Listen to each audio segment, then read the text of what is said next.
They lined up nice and neat, 42 of them. Green flag goes in the air, and we are underway in the Daytona 500.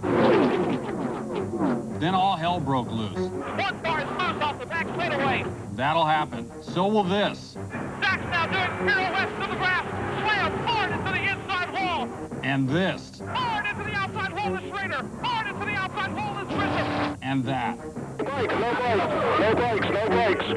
Trouble on pit road. Big trouble on the backstretch. Dale Earnhardt is into the wall. Did it do Dale in, or did he do it to others? Jeff's about to get lapped, or is he? Daytona 500, pretty good car race. We're RPM from the infield. It is a huge multi-car accident.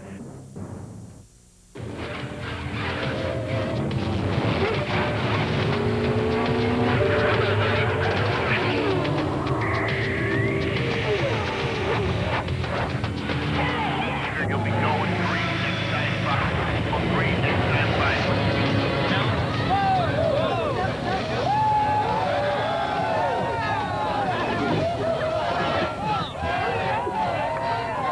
That looks like fun. 1, 2, 3. That's not a mic check. It's the Team Hendrick order of finish in the 39th running of the Daytona 500.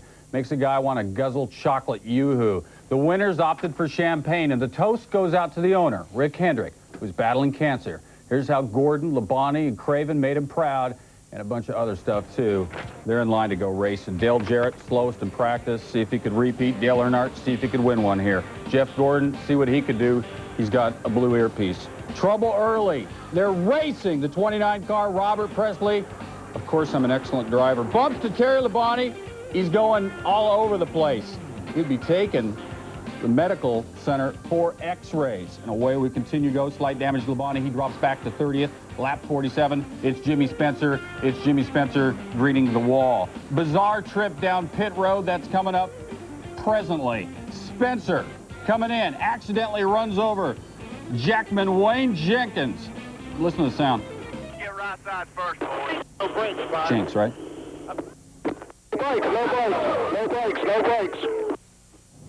Jenkins should be Jenks. He went down, he got up. Earnhardt in pursuit of his first 500 win, gets shuffled way back from 2nd to 7th in mere moments. Key sequence, Gordon has to come in, blew a tire, changes the right side only, didn't have a coupon to get 4. Quickly, though, he gets out and stays on the lead lap. Gordon now in front of the leader, but about to get lapped, or is he? Trying not to be lapped, needs a break. Got it! Great sack, sliding on the backstretch, into the inside wall. That brought out the yellow that Jeff Gordon really, really wanted. Got him up closer, he starts moving, able to catch up to the pack. Meanwhile, tough day, another Winston Cup champ, Rusty Wallace, went out and got an engine. Engine didn't work so well.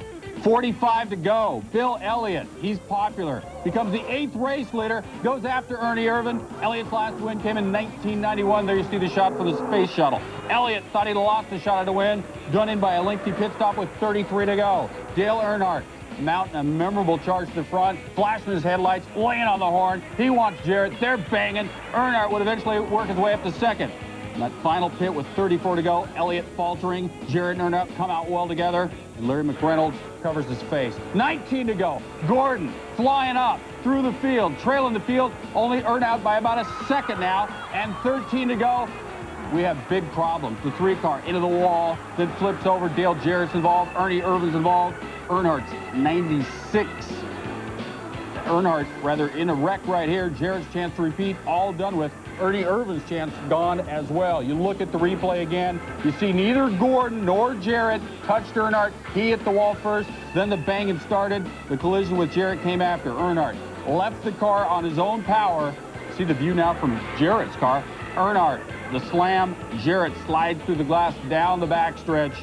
Not only the drivers were injured, there was trouble up in the stands because saw the hood go flying out there. Watch Ernie Irvan, the hood flying into the stands. It looks like a big mess. Fortunately, we can report 2 people injured, but not very seriously. 1 fan led on down. Amazingly, Earnhardt gets back in the car. Here's what he said. Tell NASCAR I'm going to ride. I'm not going to do nothing stupid. They only let him go back in the car. Had a rear spoiler. That's trouble. The crew slapped one on with tape. They're using masking tape. They got a carpenter out there pounding the thing together. Earnhardt actually finished the race. commendable. 6 to go. Gordon and Terry Labonte going after Elliott. Gordon got him. Labonte up high. Gordon into the lead. And Ricky Craven, the teammate, he's coming. 1, 2, 3, the Hendrick bunch in front. And now 4 laps to go. Another pig pile. Multi-car wreck. And it's Jeff Gordon in front, winning under caution. Dick Trickle, the Sports Center favorite, part of that wreck, helped out of this wreck. But there's Gordon going kind of slow, but it counts. It's a win under caution. He's the champ. He's the Daytona 500 winner. That was his wife. There's Jeff. He is much pleased. Gordon, his 20th career win. Now, maybe of that 1, 2, 3, the most impressive of the bunch, impressive is what the word really is, Ricky Craven, who started way back in the 40th spot. Bill Elliott ran 4th, looked like a winner for quite a while. Sterling Marlin, a 2-time winner of this race, but not this time. Jeff Gordon becoming the youngest to win the Daytona 500. He's 25, not sure if he can even run a car yet. The King was the old youngest ever. Mario Andretti the next. On the other end of the birthday notices, Bobby Allison in the books as the oldest winner, age 50. Now here's the win, as heard on Team Hendrick's radio frequency. Jeff. Yeah, go ahead. You did a good job there, man. You guys, I appreciate you guys helping me out. I was stuck. Hey, buddy, you did good, man. Thank you. You guys hadn't gone with me, I don't think it could have happened. But it ain't over yet, buddy. And I'd say we're all on our own now. This is when teammates got to be on their own right here. But I know Rick sure would be proud if we could come across 1, 2, 3. Well, we're coming around for the white flag, so, I mean, they can't give us the green and the white, so it's done. Way to go. I guess you're right. Thank you, bud. Awesome. This is as awesome as it gets, man. I mean, 1, 2, 3, Daytona 500. This is a great gift for Rick. You better believe it, buddy. This is the most awesome one for Rick. Let's come across here. 1, 2, 3. And look who's here. The champion is his crew chief, Rick Hendrick. Ray Evernham, who, in honor of Rick Hendrick, of course, made the big win. You mentioned that right after the race. That was your first thought about winning it for him. Yeah, he's been going through some tough times with his health. He's fighting a battle against leukemia right now, and he's trying to mount a charge to help a lot of other people, and today was a real plus for his attitude. Jeff, riding along there, getting the win. Who cares about the caution? You won the thing. Had to be the most emotional win of your life. It really was, except for that one when I beat you the other day in the go-kart. We'll get to that. No, it really was a great run for us today. You know, the car was so strong, and I got worried a few times. I thought we were done, but we never gave up, and we're able to fight our way back. And to win the Daytona 500 is the most awesome feeling you can ever imagine. You know, this morning on the show, we had Dr. Punch on. We were saying all the talk had been about Earnhardt never winning, about Jarrett trying to repeat. What about the last 2 Winston Cup champions? You know, you guys were almost undersold this week. Well, we kept kind of a low profile. It was kind of nice to come here without having a lot of pressure on us. We weren't real flashy in practice either time. Kind of flashy in the Busch Clash, and then ran okay on Thursday. But we just worked on the car quietly and hounded the motor guys a little bit and kept working on the chassis. All right, you guys, of course, the huge story, the big sweep, but Dale Earnhardt still a huge story himself because he didn't win. This was his reaction right after the race. Well, I just wanted to get back in the race and try to, you know, make laps, and we're running for a championship. Our hopes for the Daytona 500 were over there. Gordon came up under me, and the car pushed off the corner, and I got into the wall, got back in him, checked up a little bit. Somebody hit me from behind. Next thing I know, we're on the roof again. Luckily, no one else hit the car. We just sort of bounced around up on our lid a little bit and scuffed around toward the back end up, whatever. I got in the ambulance, and I looked back at the car, and I said, man, the wheels are still on that thing. I got out of the ambulance and asked the guy inside the car that was hooking it up. I said, see if it'll crank. And he cranked it up. I said, get out. Give me the car back. So I drove it back around here, and we taped it up. And it's just, it's frustrating for me, for the guys that work so hard. Everybody works so hard on the team, and getting these race cars down here, we run good and qualified good, won the qualifying race.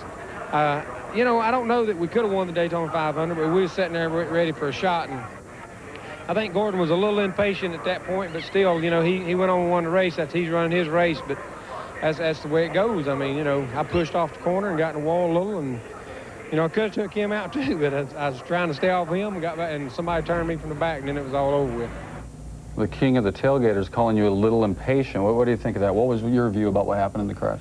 Well, I think that, you know, basically I saw an opening and went for it. I mean, 2 guys that are very determined to win the Daytona 500. I mean, we did touch there a little bit after he come up off the wall, but I think really the whole deal was that neither one of us wanted to lift because we both are so determined to win the Daytona 500. I saw an opportunity to make a pass, and I mean, it worked for me, and it's unfortunate that happened. But you know, I don't feel like, and I haven't heard anything that, you know, that where I caused that wreck or anything. I think we just saw some hard racing, and I wanted to be second. He wanted to be second.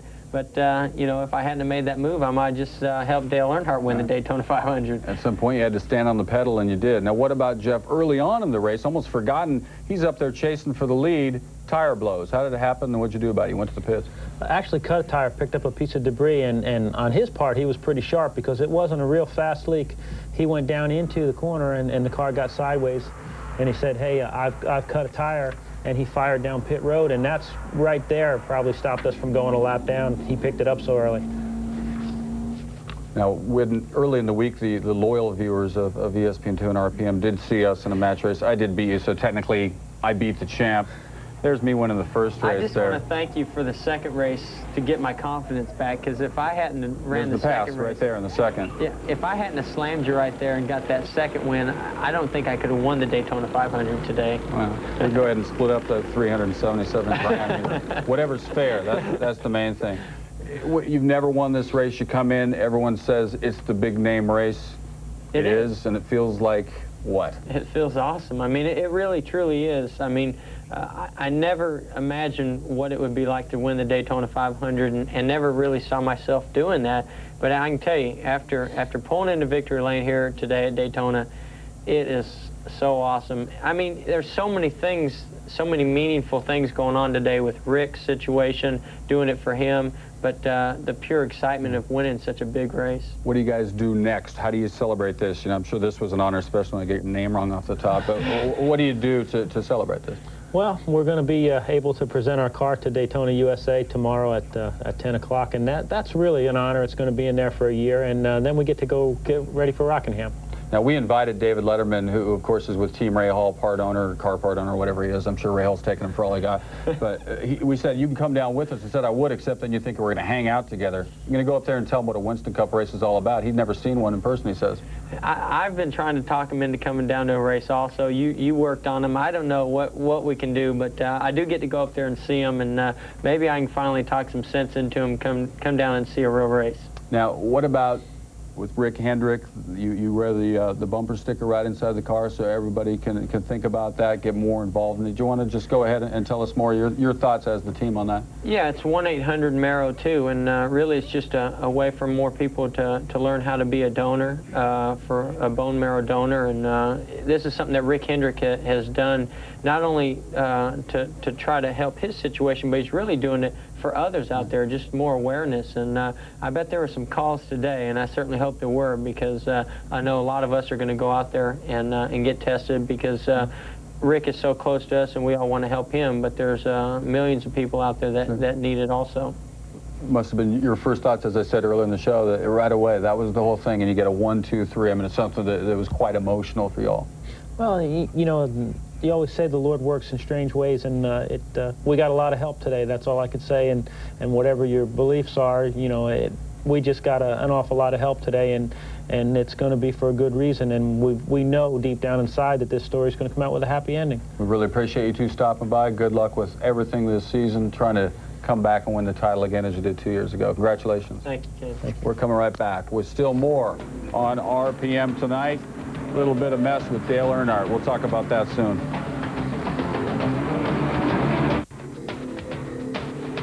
RPM Tonight at Daytona is brought to you by Pennzoil Motor Oil. First to fully achieve the tougher 1997 GF2 performance standard. More guys here who chased Team Hendrick on Sunday at Daytona. Jeremy Mayfield was good for 6th after starting 21st. Mark Martin finished 7th, but led for 52 laps in the race. Ward Burton, Ricky Rudd, Darrell Waltrip closed out the top 10. Now in that top 10, there were 5 Chevys, 4 Fords, and a Pontiac, and we at ESPN drive a panel station wagon. The threesome of Gordon, Labonte, and Craven leave Daytona with a combined earnings of nearly $750,000. You've heard from Jeff. He's gone, spending the cash on his wife for their anniversary. To some others now who finished back of Gordon, starting with last year's Daytona 500 winner, Dale Jarrett.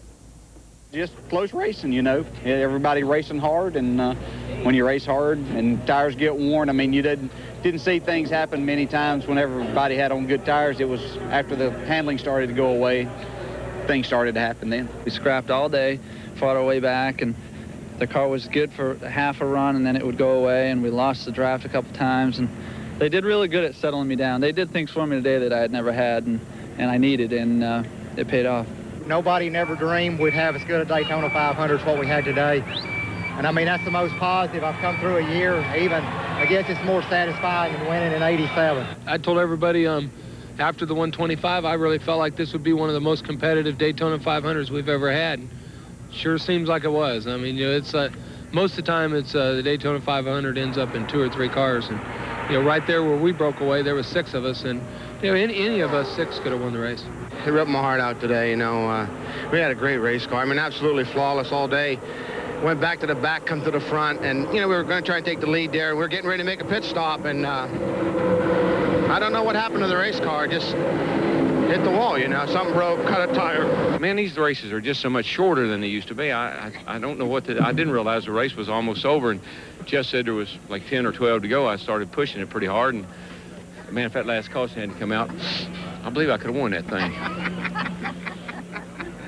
I'll tell you what, it's a great day for Rick Hendrick, everybody Hendrick Motorsports, and I wish he was here with us today. The best medicine we can give him is good news on Sunday afternoon. It's going to be hard to top this one. The picture here shows Terry Labonte at the 500. Real close several times. You always hear about Earnhardt. Here you're hearing about Terry. Second on Sunday, third in 94, second in 1990, 1986, the same deal. Fourth in 1982. Like Earnhardt, close, but 0-19. We're boxing up tapes. They're packing up cars. There's Ward Burton headed out. We'll right back.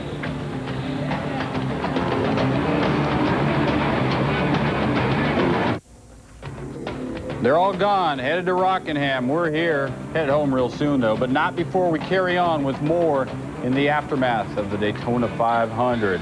Mike Skinner, the 1995 Trucks champ, got the pole here at Daytona, and then things went bad and he fell way back.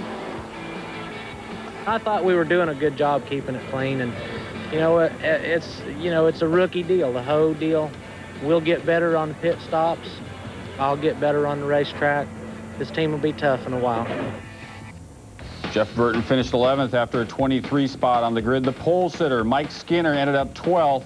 Kyle Petty just barely got into the race, but he ran well enough to be 14th. Now pay off your pools with this information here.